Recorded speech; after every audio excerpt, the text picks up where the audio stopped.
How's it going, Blue Raider Nation? This is Connor Smith and Shane Pickering from GoMiddle.com, and we're in the tunnel right outside Floyd Stadium following MTSU's 24-21 loss to Jax State. Knocks them out of bowl contention. Shane, frustrating game for everyone. I mean, MTSU had the lead for a decent chunk of time. They played really, really well, contained the Jax State running game. It's been really potent for most of the year, so you thought you had a good chance to win because of that. But in the end, again, they come up short.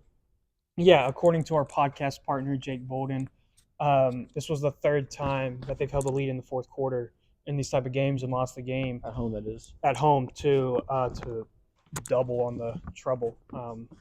But in this game with Cam Cook, you really contained him.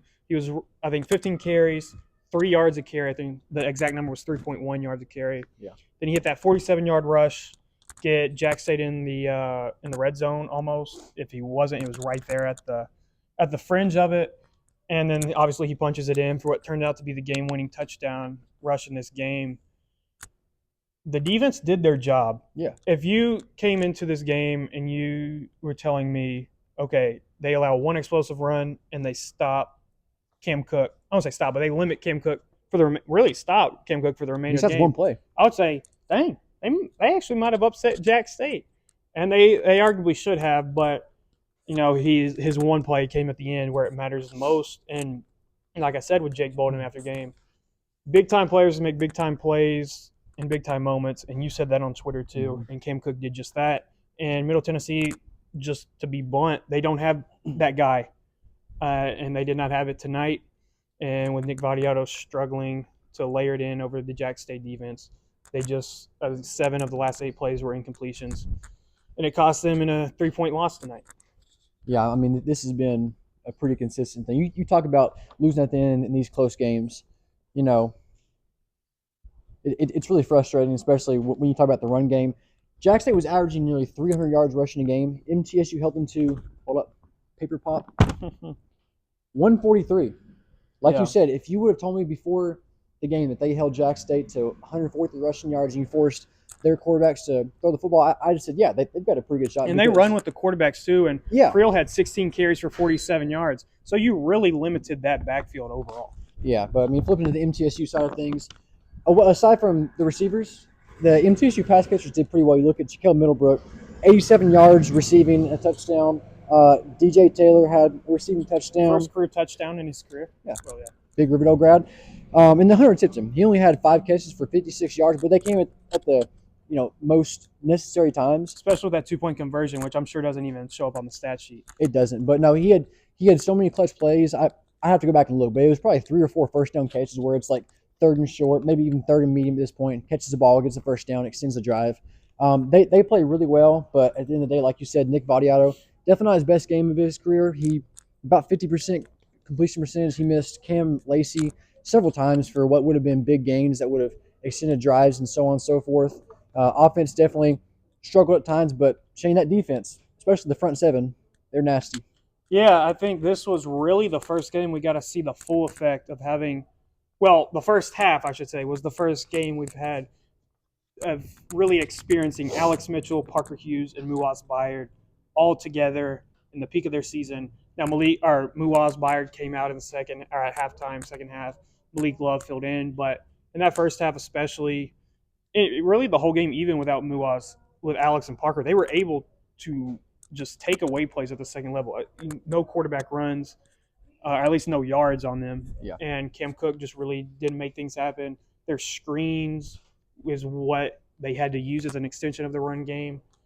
And, I mean, it's just the front 7 just did their job. I mean, Derek Mason said at the press conference, yeah, Jacksonville State, their run game is what we thought it was going to be, and our front 7 is what we thought it was going to be. The edge rushers showed up with Chase Smith, with Reggie Johnson, with Matthias Malaki Donaldson, finally made his statement. Great game. Today, Brendan Buckner was good. Like, everyone up front was really good in this game, and it just felt like a wasted performance. Not in terms of because you competed with the top team or top 2 team. Yeah. But in terms of the final result, when everything came together for this defense, and even with the secondary, that's just a 6'8" receiver making a play And whether the touchdown was in bounds or not is Controversial. a moot point. Yeah. Moot point because it's just this team just found ways to make plays. Jax State being that team being they just found ways to make plays at the end of the game. Middle Tennessee didn't. But yeah, the front seven was electric tonight, and I think with Vernon Hargraves coaching the defensive line, AJ Riesig coaching the linebackers, and Brian Stewart's been able to kind of put it together, as Derek Mason said, and he had those boys ready to play. And so, I mean, yeah, they really showed up in this game, but you're 1-7 now. Yeah, defense showed up. Should have won the game. Offense did not show up, and now, like you said, MTSU's 1-7. They're going to miss a bowl game for the third consecutive year. Both years under Derek Mason. Shane, where do they go from here at this point? Well, he said they're going to try to play each week as a bowl game. Go 1-0. You know, he said a week or two ago. This just feels like. I mean, I asked him about what the mental toughness of this team has to be. I asked Parker Hughes the same thing, and they're just saying every time you get to play college football is a blessing, and they just have to go 1-0. They got to treat every game like a bowl game. There's only so much you can do now. You just have to win and beat the team in front of you and do your job. In terms of the future, if Derek Mason is back next year, he's going to have to replace a lot of people. You have to replace Nick Vadiato. I mean, whether he's been up or he's been down, you really don't have anyone you trust behind him right now. No. You lose DeMonte Smith, Alex Mitchell, Parker Hughes. Yari McDonald made some plays tonight. Jawan Gaston, who's been inactive lately, but he's been really good when he's played. You lose a lot of talent from this team. They have, I think, there's 3 commits in the recruiting class. Yep. They had, I know FIU is going to be the big visit weekend, but they had like 7 or 8 visitors today, 1 official visitor.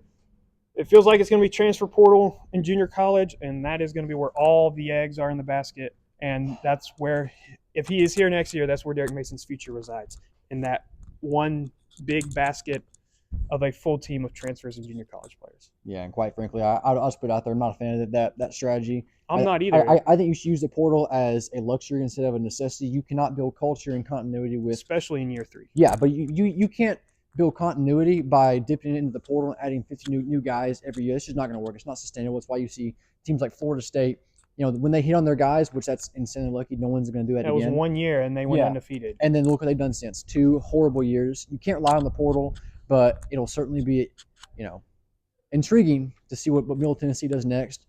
Connor Smith and Shane Pickering here at Floyd Stadium.